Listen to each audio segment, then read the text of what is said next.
We are going to get started here shortly.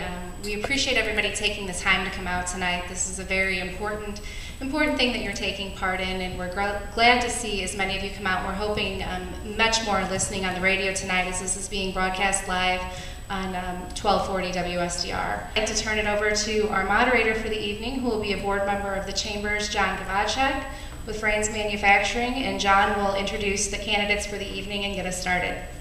Members of the audience, thank you for coming and attending tonight, and thank you to the candidates for attending tonight.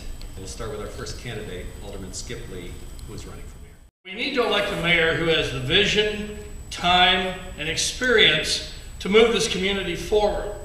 You know, we've had great mayors like Jim Swanson, Ted Egan, and Amy Very, and I believe I am that person to continue the tradition, and I want to ask you for your support on the 5th of April. Of course, why should you choose Skip Lee to be your mayor?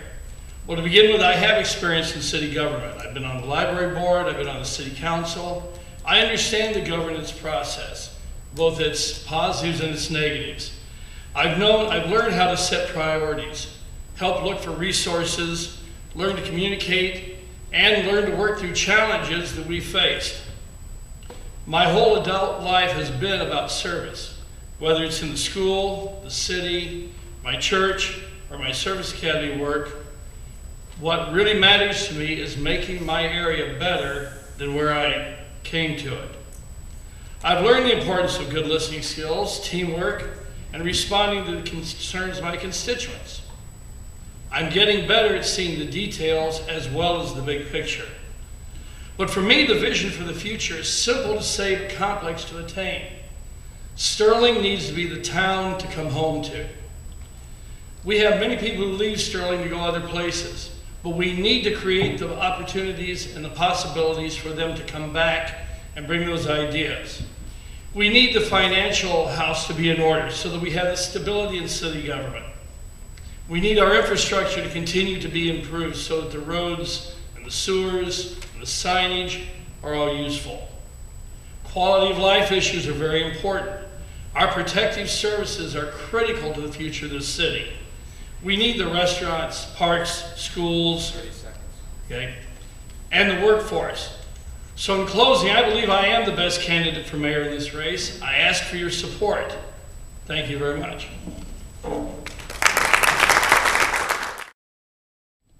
I stand before you tonight thanking each and every one of you for, like Skip said, taking time out of your busy schedule to show up and to, get involved in what the city's got to offer. I believe I'd make an excellent mayor for the city of Sterling because I grew up in this town. I know what this town has had to offer in the past. I know what it has for the future. And I understand what Skip was saying about a lot of the services and, the different things that the city has to offer. I know that there are directions that the city's traveling that may not agree with everybody, and we can always address those at a later date if I'm elected, and if not, I'm sure that if you bring it up with Skip, he'll listen to you and take your comments and your suggestions and stuff.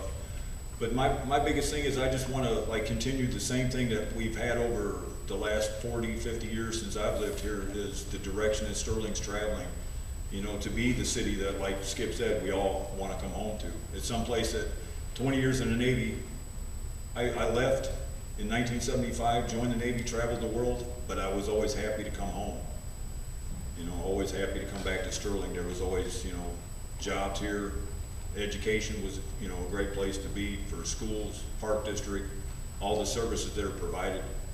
But it's I do not have the experience that Skip has on city council, library board, but all I can say is, I'm somebody who's intelligent, I have common sense, and hardworking.